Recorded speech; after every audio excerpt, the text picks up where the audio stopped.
এখন বাজে হচ্ছে 5:30। এই যে আমরা খেয়ে দিয়ে এসিতেই খেয়েছি, খেয়ে দিয়ে বসে রয়েছি এখন।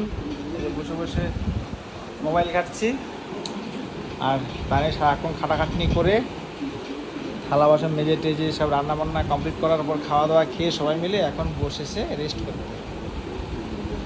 তো ষষ্ঠীতে শুধুমাত্র জামাইদেরই রেস্ট, মেয়েদের একটু রেস্ট নেই, এটাই বলার আর কি। তাই সব বউদেরকে ধন্যবাদ।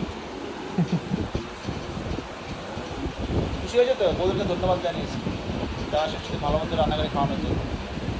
বউ এবং শাশুড়ি দুজনকেই ধন্যবাদ। জামাই ষষ্ঠী কেন, আমি তো সবসময় সুন্দর করে দিই। না, সব মেয়েরাই বাড়িতে অ্যাকচুয়ালি অনুষ্ঠান নেই। সব মেয়েরা বলতে আমি কি আমার তো বলতে খুশি হচ্ছে কিনা তাই সবসময় খাওয়া।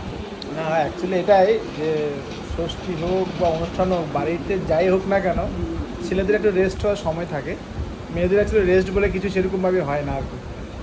যাই হোক না কেন, সে বাড়িতে রান্নাবান্না, আমরা বলি ছুটির দিন মানে বাড়িতে বসে আর হচ্ছে রান্নাবান্না করে খাবো, কিন্তু মেয়েদেরকে সে রান্না করতেই হয়। আর ওদের রেস্ট বলে কিছু নেই, মানে 365 ডেজই ওদের চলে আর কি কাজ। তাই সব শাশুড়িদের, বৌমাদের, মেয়েদেরকে সালাম, আর আমার বউকেও সালাম।